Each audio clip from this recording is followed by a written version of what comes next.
The verb voice, active voice, passive voice.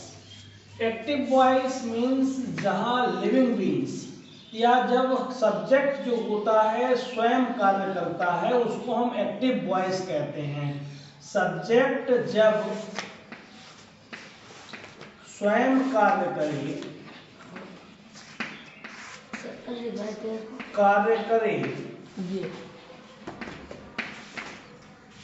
तो उसे active voice कहते हैं। जब ऑब्जेक्ट के द्वारा कार्य कराया जाए, ऑब्जेक्ट के द्वारा कार्य कराया जाए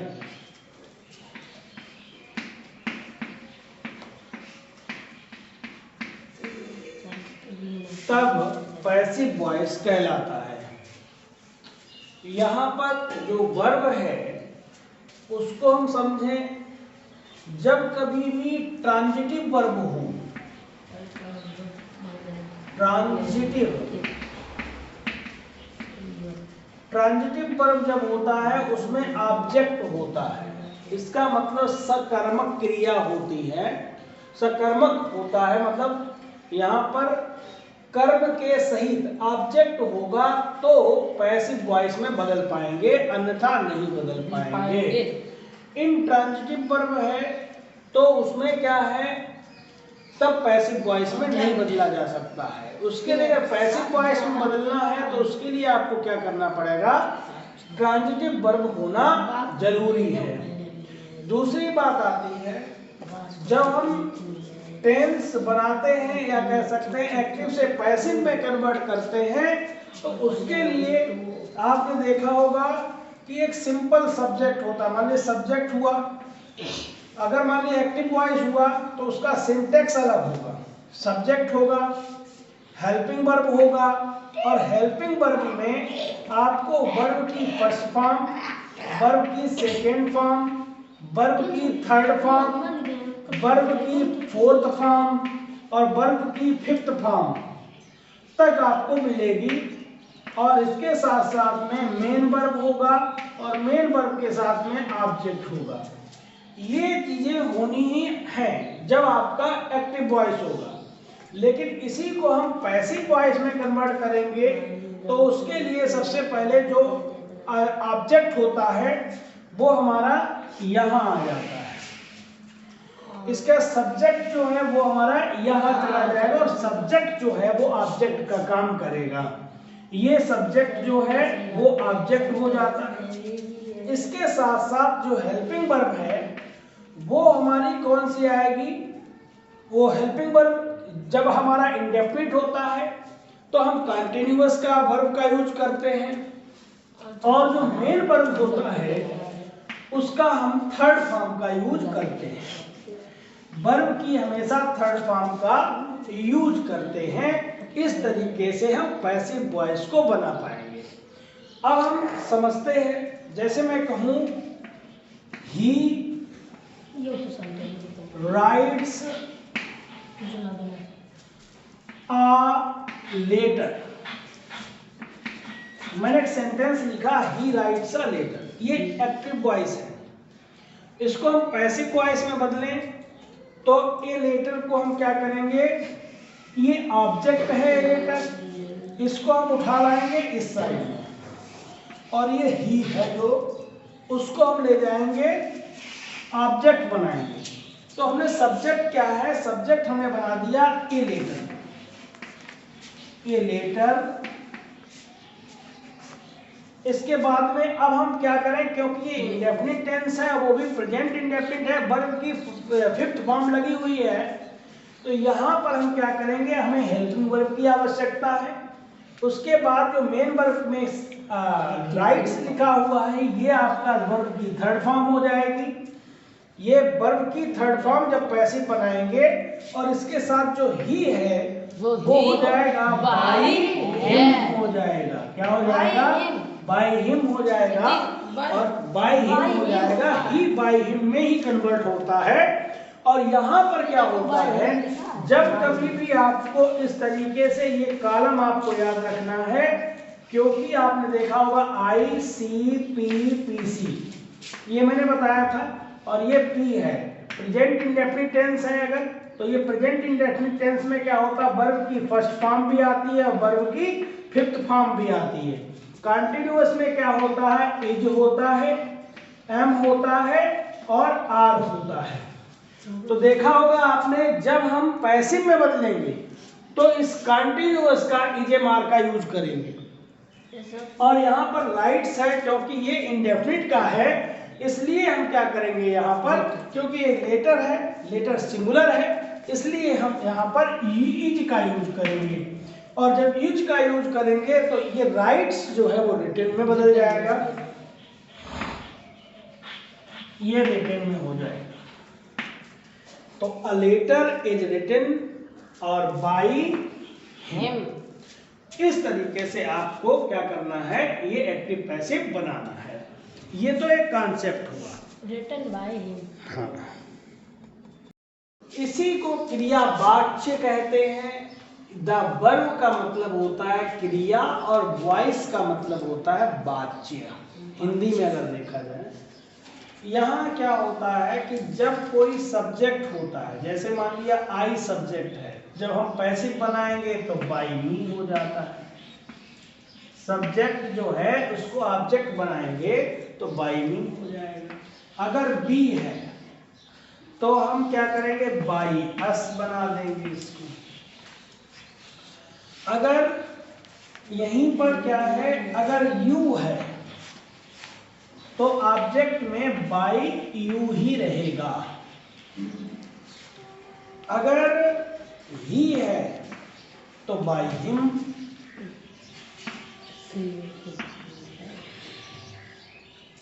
और सी है तो बाय हर हो जाएगा।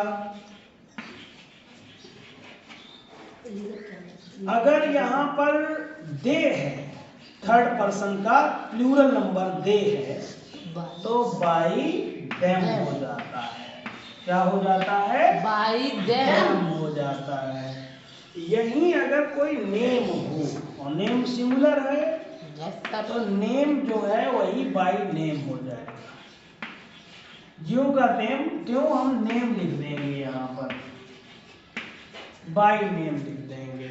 यही एक पैसिव वॉइस जब हम बनाते हैं तो इन चीजों का यूज करते हैं, सब्जेक्ट को ऑब्जेक्ट बनाते हैं पैसिव वॉइस बनाते समय।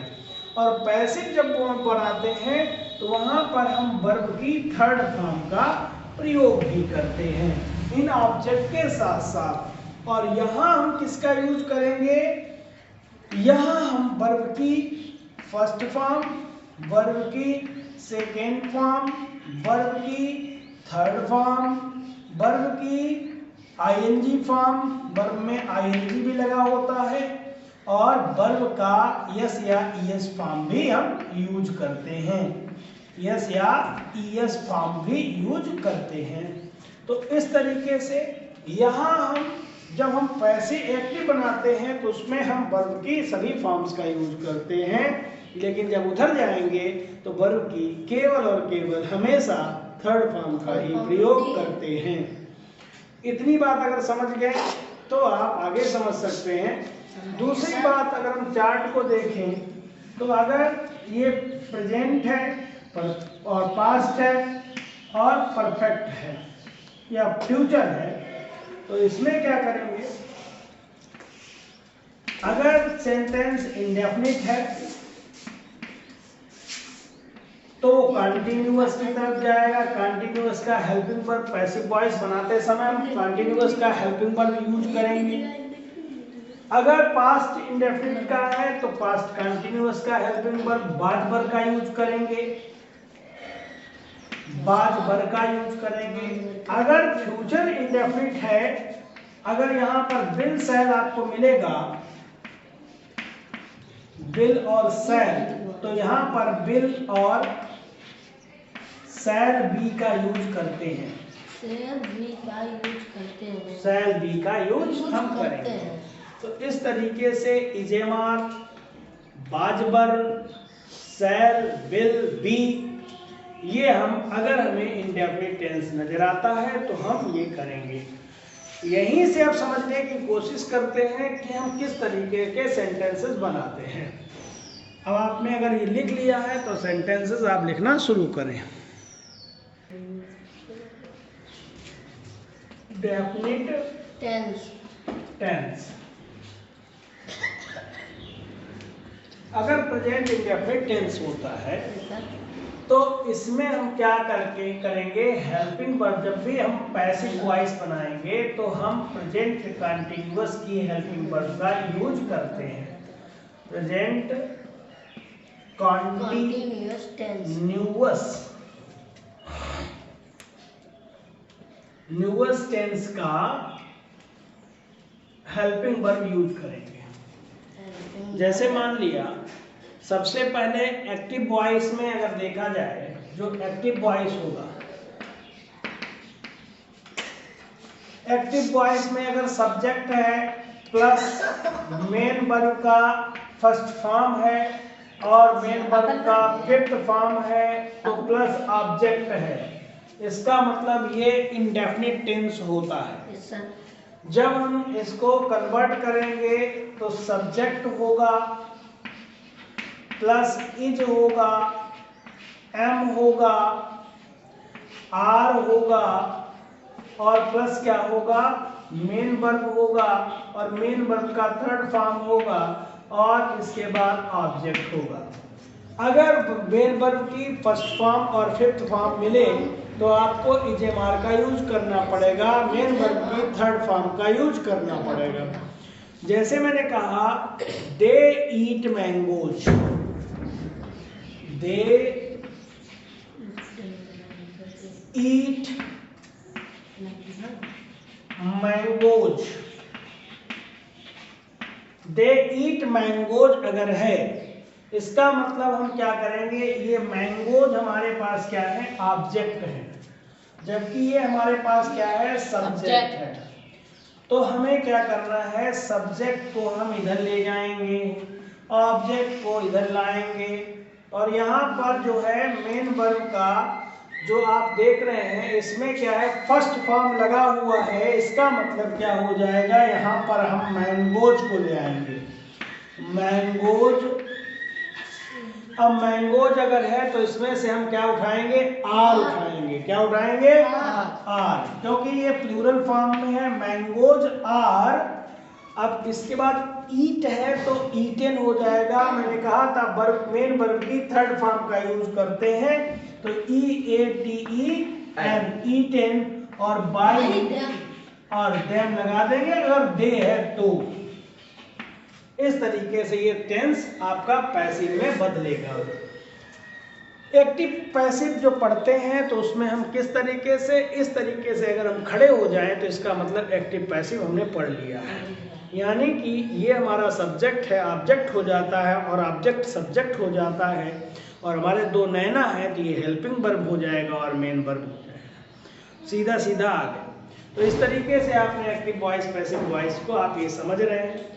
मैं दूसरा बोलूं, अगर टेंस, तो अगर कहें ही राइट्स अ नॉवेल, अगर मैं कहूं ही राइट्स अ नॉवेल, वह एक नॉवेल लिख रहा है, लिखता है, वह एक नॉवेल मतलब उपन्यास लिखता है, तो आप क्या करिए, ए नॉवेल उठा लाइए, ही को हम ऑब्जेक्ट बनाएंगे और राइट्स को रिटन लिखेंगे। तो हम क्या करेंगे, पहले सबसे पहले ए नॉवेल लाइएगा,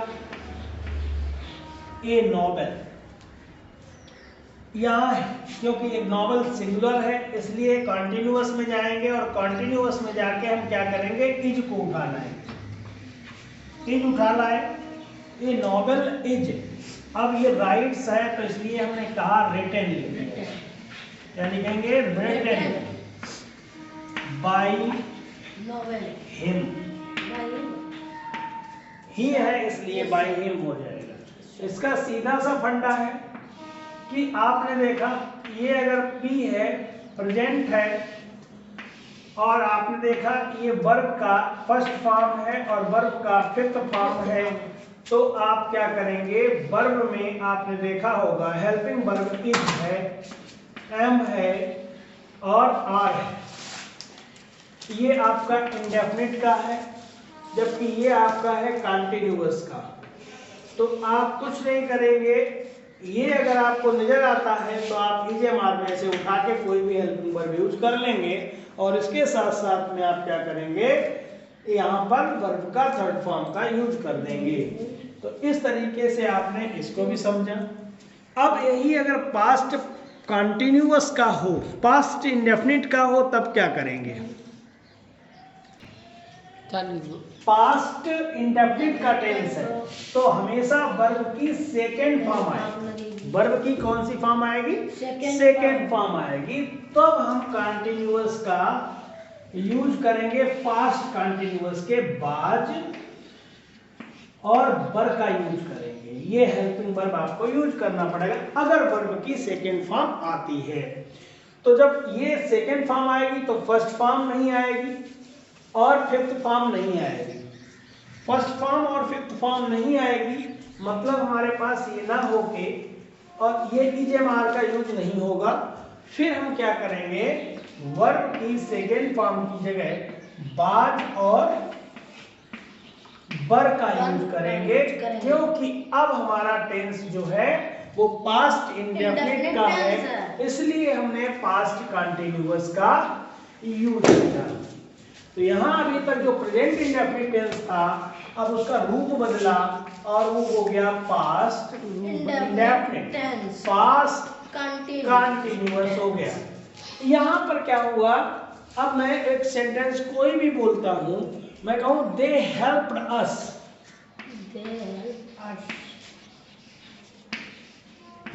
हेल्प्ड अस। अब ये हेल्प जो है B2 है, वर्ब की सेकेंड फॉर्म है जो कि इंडेफिनिट है। तो हम क्या करेंगे, अस जो है ये ऑब्जेक्ट है, इसको हम लाएंगे और ये दे है, इस ऑब्जेक्ट ये सब्जेक्ट जो है ऑब्जेक्ट बनाएंगे। इसका मतलब अस जो है वो क्या हो जाएगा, बी हो जाएगा। बी जो है ये प्लूरल फॉर्म में है, इसलिए हम जाएंगे कॉन्टिन्यूअस में तो उसका वर उठा लाएंगे। क्या लाएंगे, बी वर, वी वर। अब थर्ड फॉर्म क्या होगी, हेल्प्ड, हेल्प, हेल्प्ड, हेल्प्ड।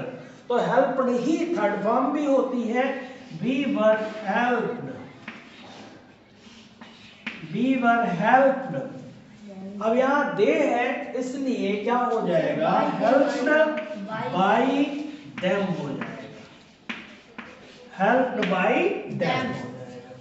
अगर मैं कहूं वह नॉवेल पढ़ता था, वह नॉवेल पढ़ता था। अगर मैं कहूं वह नॉवेल पढ़ता था तो क्या हो जाएगा, ही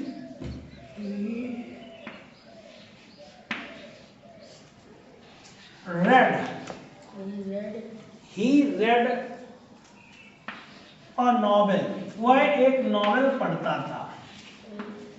तो यहां पर रीड का सेकेंड फॉर्म रेड है, रीड का सेकेंड फॉर्म क्या है, रेड है। तो वर्ब का सेकेंड फॉर्म जब भी लगा मिलेगा तो हम जो कंटिन्यूअस का पास्ट कंटिन्यूअस में जाएंगे और सब्जेक्ट के जो ऑब्जेक्ट है जिसको हम सब्जेक्ट बना रहे हैं उसके अकॉर्डिंग हम वहां पर बाद और वर में से कोई ना कोई एक चीज उठा के लाएंगे।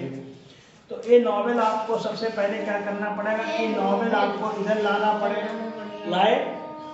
ही जो है हम उसको कहाँ ले जाएंगे, ऑब्जेक्ट बना देंगे एक्टिव से पैसिव में बदलते समय।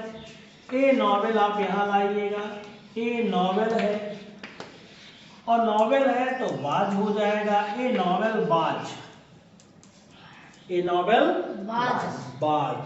क्योंकि देखा हुआ है ये नॉवेल में जान तो है नहीं, प्राण तो है नहीं, लेकिन फिर भी ये क्या है, तभी तो पैसिव है। और एक्टिव में जान होती है, कोई ना कोई मैं हूं या यू हो या कोई भी नाम हो तो उसमें जान होती है। तो इसमें कोई जान नहीं, इसके द्वारा काम करवाया जा रहा है। जब हम ऑब्जेक्ट के द्वारा काम करवाएं तो वो पैसिव वॉइस होता है। A novel was. does, अब थर्ड फॉर्म क्या होगा? रीड, रेड, रेड होता है। A novel was read, a novel was read by by him, him. लिख लीजिएगा, लिख लीजिए sir, a novel was read by by him. him, ठीक है। इसके बाद में अगर हम देखें और एक टेंस लेते हैं, कोई सा भी, लीजिए सर, ये कॉन्सेप्ट अगर समझ गए तो आप समझ पाएंगे। The Hunter killed a tiger, the under, Hunter hunter, killed a tiger. अब ये पता है आपको कि ये हंटर है, ये सब्जेक्ट है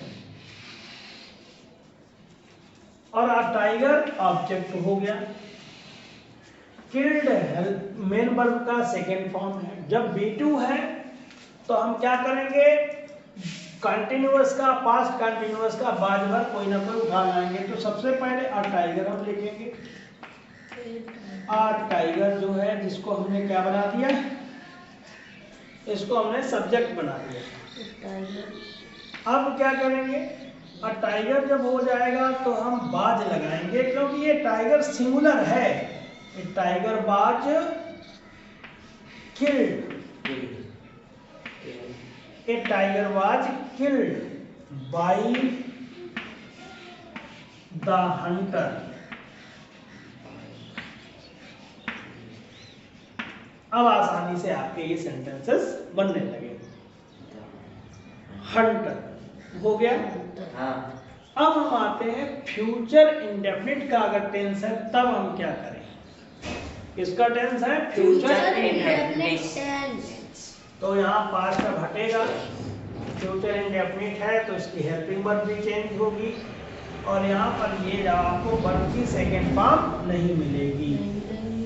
तो अब हम आते हैं तीसरे कॉलम में।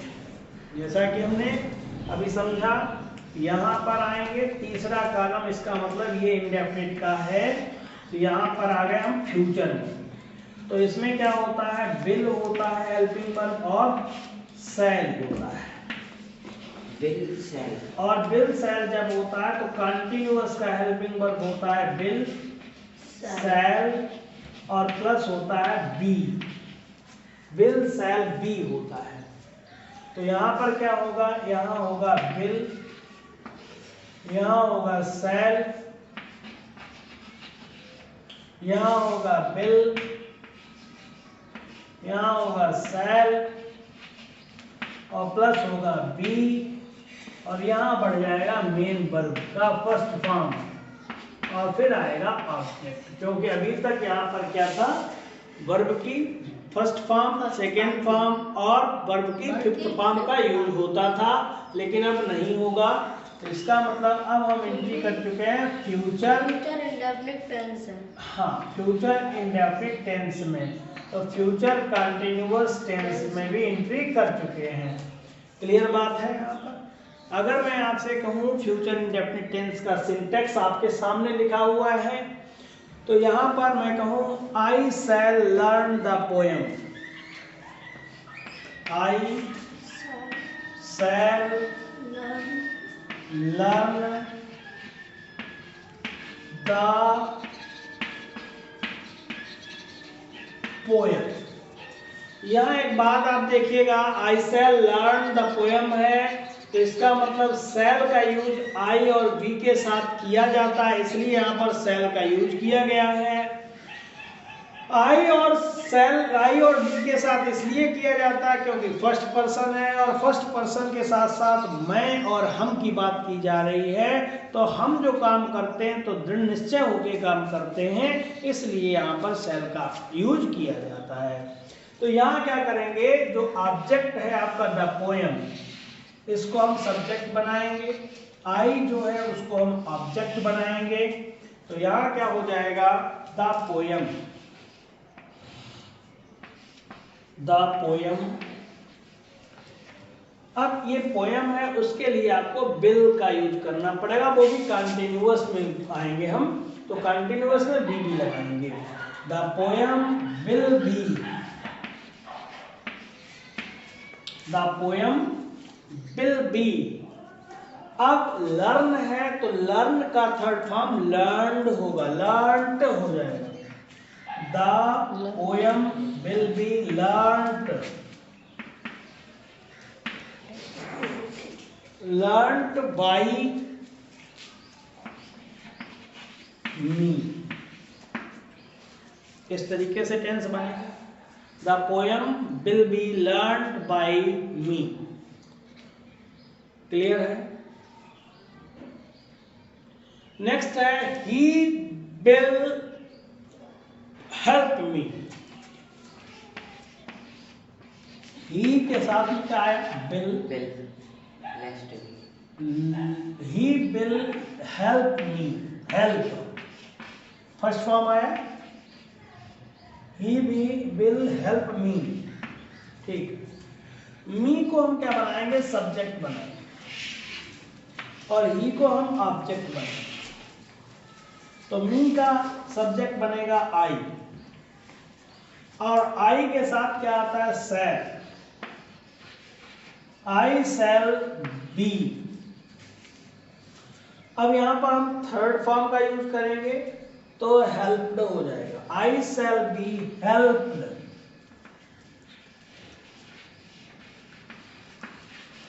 अब ही है तो इसलिए हम इसका यूज कर देंगे, मैंने आपको पहले लिखवा दिया, बाय हिम कर देंगे ही अगर है तो। यहाँ पर ये हम कंटिन्यूअस का उठा के लाए हैं और इस तरीके से हमने ये टेंस बनाए। क्लियर बात है? अगर वही टेंस प्रेजेंट कंटिन्यूअस में हो, अभी तक हम इंडेफिनिट को कंटिन्यूअस का वर्ब, हेल्पिंग वर्ब का यूज करते रहे, अगर प्रेजेंट कंटिन्यूअस का टेंस हो, प्रेजेंट कंटिन्यूअस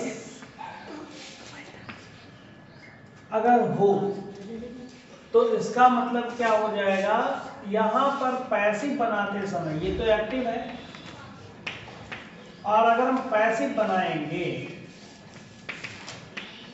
तो उसमें हम क्या करेंगे, बीइंग प्लस कर देंगे। केवल क्या प्लस कर देंगे, बीइंग। जैसे हेल्प प्रेजेंट कंटिन्यूअस में आपने देखा होगा, जब एक्टिव वॉइस होता है, एक्टिव सिंपल सा टेंस होता है, जैसे मैं कहूं इसका सिंटेक्स क्या होता है, एक तो सब्जेक्ट होता है, प्लस इज होता है, एम होता है, आर होता है, और क्या होगा, मेन वर्ब होगा, और मेन वर्ब में आईएनजी फॉर्म लगा होता है, और प्लस ऑब्जेक्ट होता है। तो इस तरीके का सेंटेंस आपको अगर मिल जाता है तो आप क्या करेंगे, यहाँ पर सब्जेक्ट होगा, एज होगा, एम होगा, आर होगा, और प्लस बीइंग का यूज करेंगे, और इसके बाद में मेन वर्ब का जो आईएनजी फॉर्म था वो थर्ड फॉर्म का यूज करेंगे, फिर ऑब्जेक्ट का यूज करेंगे। ये सिंटेक्स हो गया। तो इन सब में अगर देखा जाए तो प्लस का बीइंग हो जाएगा, इसका यूज करेंगे बीइंग, अगर कंटिन्यूअस में दिया हो। जैसे ही इज प्लेइंग क्रिकेट, ये टेंस है, he is playing cricket, he is playing cricket है तो क्या करेंगे, क्रिकेट ऑब्जेक्ट है, ही हम सब्जेक्ट को ऑब्जेक्ट बनाएंगे। तो ही आपको मालूम है ये बाई हिम हो जाता है, इसमें कोई दो राय नहीं। क्रिकेट को हम उठा लाए तो क्रिकेट हमने यहाँ लिखा, क्रिकेट क्योंकि सिंगुलर है इसलिए इज का यूज करेंगे, क्रिकेट इज, और बीइंग लगा देंगे। क्या लगा देंगे? बीइंग। और जो प्लेइंग है उसको हम कर देंगे थर्ड फॉर्म में, तो क्या हो जाएगा? Played. Cricket is being played by him. तो इस तरीके से बनेगा टेंस। वही मैं कहूं अगर आपसे कि दे आर कॉलिंग अस, एक टेंस है दे, और क्या आएगा? आर। कॉलिंग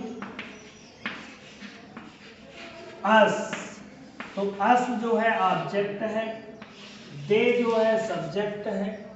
अस को हम उठा लाए, अस को हमने बी बनाया, बी के साथ आर लगाया, आर के साथ बीइंग लगाया, दे आर बीइंग लगा दिया। उसके साथ साथ में आप कॉलिंग है तो कॉल्ड हो जाएगा। क्या हो जाएगा? कॉल्ड।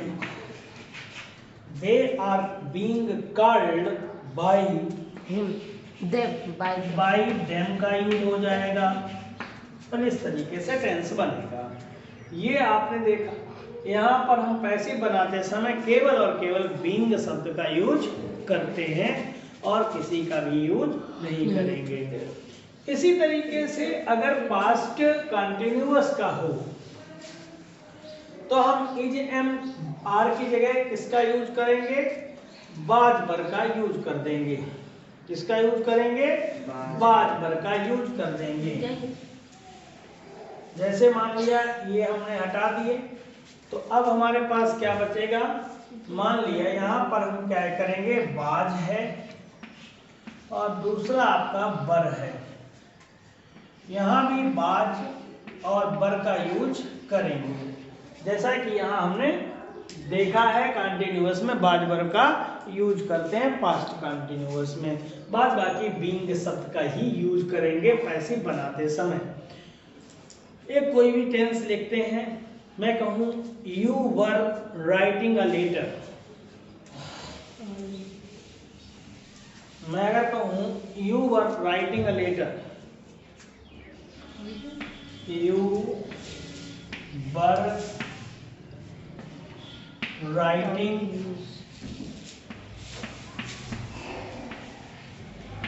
A letter,